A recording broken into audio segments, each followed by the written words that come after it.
Friends, welcome to my channel.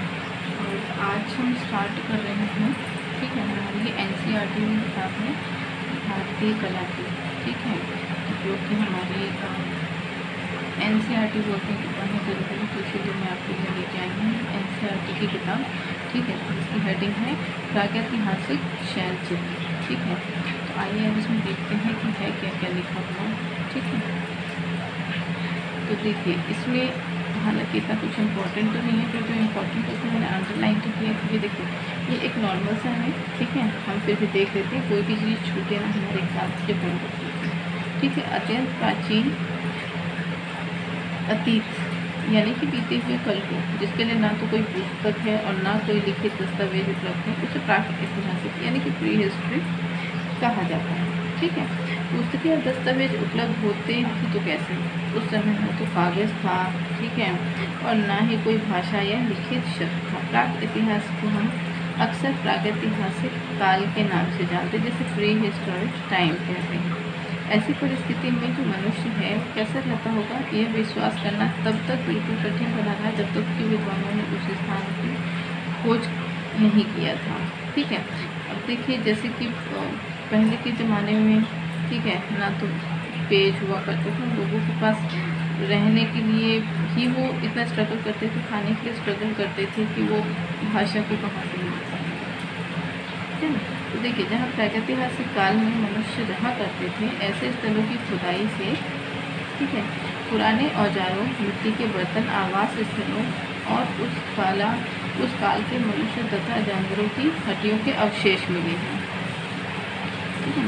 इन चीज़ों से प्राप्त जानकारियों को और तकनीक की, ठीक है, मनुष्य द्वारा गुफा की दीवारों पर खींची गई आकृतियों को ही एक साथ जोड़कर विद्वान, ठीक है, एक साथ जोड़कर विद्वानों ने एक अच्छा खासा विवरण तैयार किया है। यानी कि जो लाइन्स बनी रहती थी, जो शैल, जो बड़े बड़े पत्थर हैं, उसकी जो लाइन्स वगैरह बनी रहती थी आड़ी तिरछी, उसी को जो हमारे जो विद्वान लोग हैं, ठीक है, उसी को जोड़ करके, उसी को देख करके जो है अच्छा खासा उन्होंने विवरण तैयार किया है। इससे यह जाना जा सकता है कि उस समय क्या होता था और प्रागैतिहासिक काल में मनुष्य किस प्रकार रहते थे। जब मनुष्य ने खाना पीना, कपड़ा तथा आवास संबंधी बुनियादी ज़रूरतें पूरी होने लगी, तो वो अपने विचारों तथा मनोभाव को व्यक्त करने में भी प्रयास करने लगे, ठीक है। इनके लिए उन्होंने गुफाओं की दीवारों का आधार बनाकर चित्र तथा रेखाएं बनाना शुरू कर दी, ठीक है। चित्र बनाए तथा उसमें रेखाएं बनाए, है ना। उनके माध्यम से अपने आप को यानी कि अपने भावों तथा विचारों को अभिव्यक्त करने लगा। प्रागैतिहासिक काल के मानव ने इन चित्रों को क्यों खींचा, ठीक है। शायद उस समय इसकी पुख्ता जानकारी तो नहीं है कि क्यों खींचा है, लेकिन हमारे जो विद्वान हैं उनको क्या मानते हैं कि जो मनुष्य थे ना, वो अपने घरों में अधिक रंगीन और सुंदर बनाने के लिए भित्ति चित्र बनाते थे।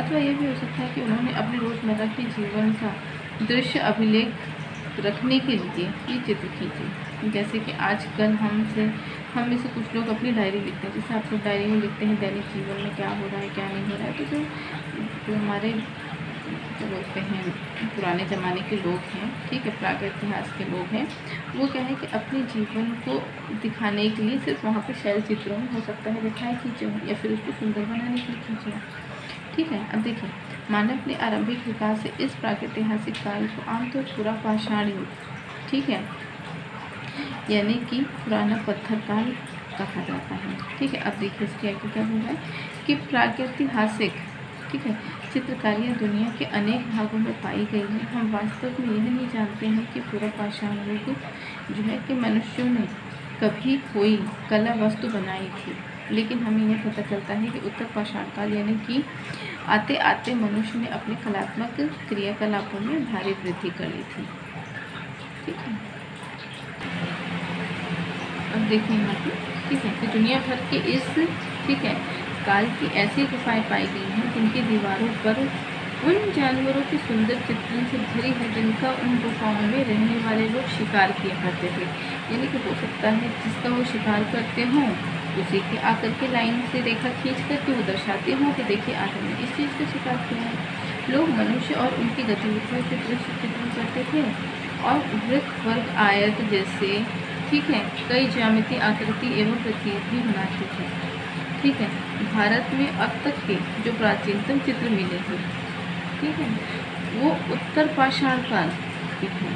ठीक है, ये जानना दिलचस्प होगा कि भारत में शैल चित्रों के सर्वप्रथम खोज 1867 और 68, टाइम याद रखिएगा, 1867 और 68 में, ठीक है, जो हमारे पुराविद हैं, ठीक है, कौन है, आर्चिबाल्ड, ठीक है, कार्लाइन ने स्पेन में हुई अल्तमीरा की खोज से भी 12 वर्ष पहले की थी। ठीक है ना, कब, 12 वर्ष पहले हमारे भारत में इसकी खोज हो गई थी। ठीक ना, अब देखिए काकवन एंडसन, ठीक है, मित्र और खोज पहले अनुसंधान करता थे जिन्होंने भारत उपमहाद्वीप में ऐसे अनेक स्थल खोजे थे, कई सारे ऐसे स्थल उन्होंने खोजे थे। ठीक, शैल चित्रों के अवशेष वर्तमान मध्य प्रदेश, उत्तर प्रदेश, आंध्र प्रदेश, कर्नाटक और बिहार के कई जिलों में स्थित गुफाओं की दीवारों पर पाए गए हैं। उत्तराखंड में कुमाऊं की पहाड़ी में भी कुछ शैल चित्र मिले हैं।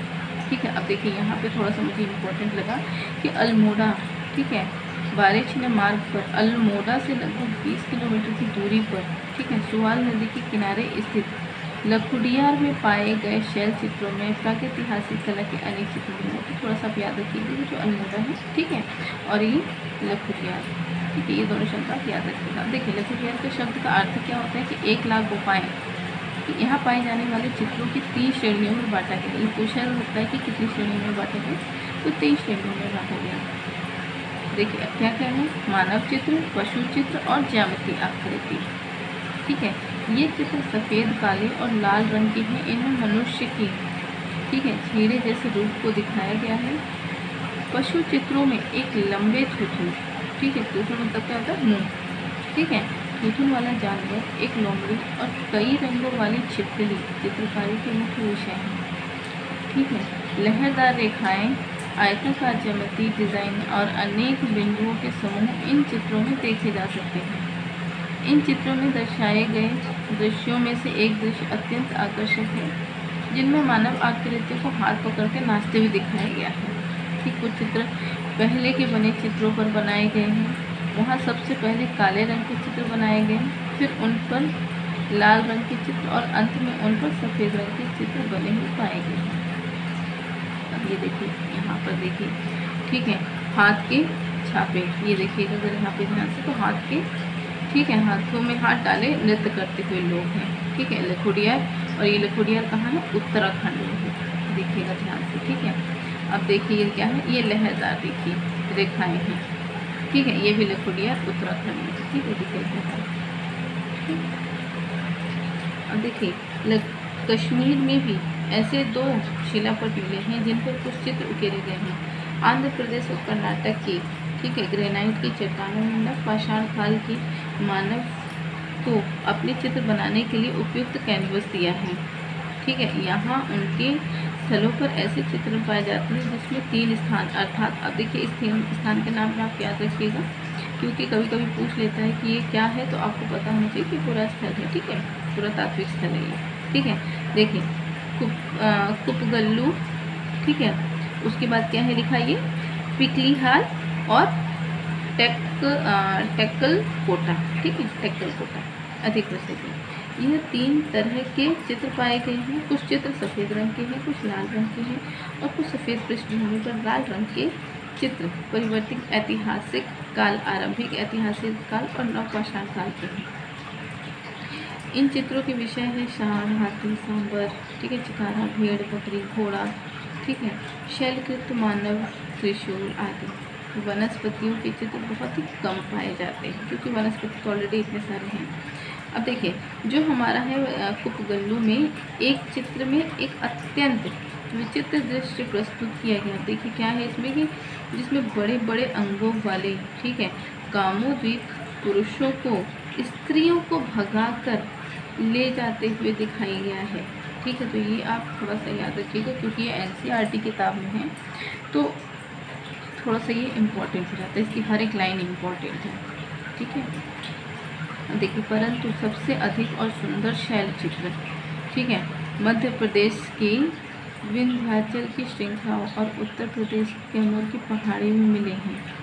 यह पहाड़ी श्रृंखला पूरा पाषाणकालीन और मध्य पाषाणकालीन अवशेषों से भरी पड़ी है और वहाँ ऐसे जंगलों, जंगली पौधे, फलों, जलाधारों और ठीक है कदराओं की बहुयात है जो पाषाण काल के लोगों के रहने के लिए हर तरह से उपयुक्त थी।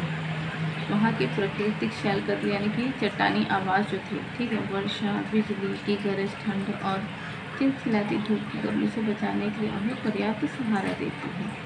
इसमें सबसे बड़ा और अत्यंत दर्शनीय स्थल मध्य प्रदेश और विंध्याचल की पहाड़ियों में स्थित भीमबेटका है। भीमबेटका मध्य प्रदेश की राजधानी भोपाल के दक्षिण में, ठीक है। अब ध्यान दीजिएगा, कभी कभी दिशा पूछ लेता है तो आपको पता होना चाहिए कि भीमबेटका मध्य प्रदेश की राजधानी भोपाल जो है, ठीक, मध्य प्रदेश की राजधानी तो भोपाल है। अब भोपाल के दक्षिण में 45 किलोमीटर की दूरी पर स्थित है, जहाँ 10 वर्ग किलोमीटर के क्षेत्र पर लगभग 800 शिलाश्रय, ठीक है ना, शेल्टर मौजूद है। इसमें से 500 शिलाश्रय में चित्र पाए जाते हैं। देखिए भीमबेटका की गुफा की खोज जो है 1957-58 में, ठीक है, डॉक्टर V.A. वागडकर द्वारा की गई थी और बाद में इन अनुसंधानकर्ताओं ने भी इनका अनुसरण किया, ठीक है। अब देखिए वागडकर ने इन चित्रों का अध्ययन करने के लिए वर्षों तक इन दुर्गम पहाड़ियों और जंगलों का सर्वेक्षण किया।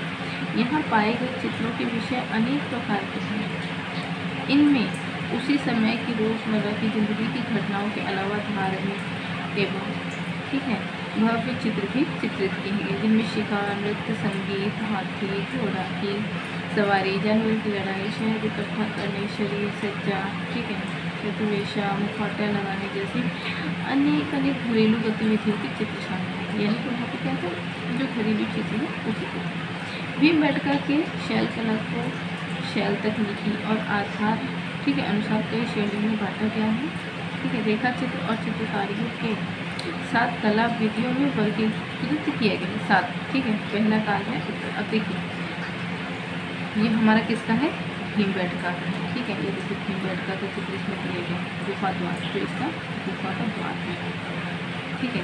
अब देखिए इसमें दूसरा चित्र क्या दिया गया है, इसमें क्या है, देखिए ये हाथी दिख रहा है कुछ, ठीक है। ये हाथी के ऊपर एक सवार कोई है जो सवारी किया हुआ है, या फिर इसको ये मार रहा है बर्छा से, ठीक है। ऐसे देखिए कुछ बनी हुई है।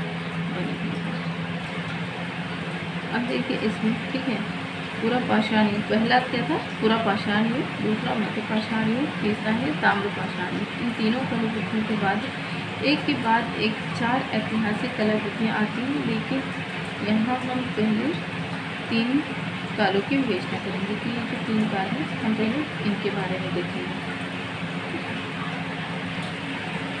ठीक है फ्रेंड्स। तो आज के लिए इतना ही, ठीक है। नेक्स्ट वीडियो में हम बात करेंगे जो हमारे उत्तर पाषाण युग है, मध्य पाषाण युग है, ठीक है, इसके बारे में भी है, और ताम्र पाषाण युग, ठीक है, इसके बारे में हम डिटेल से स्टडी करेंगे, ठीक है। अब आपका जो मैं है ये फ्रंट पेज आपको इस किताब को दिखा देती हूँ। तो ये देखिए इसका है भारतीय कला का परिचय भाग 1, ललित कला की पाठ्यपुस्तक कक्षा 11 की मैं आपको जो है कि स्टडी करवा रही हूँ, ठीक है। फिलहाल तो फ्रेंड्स मेरे पास ऐसा कुछ है नहीं कि जो कि मैं किताब के ऊपर रख करके मैं इसको पढ़ा रही हूँ, ठीक है।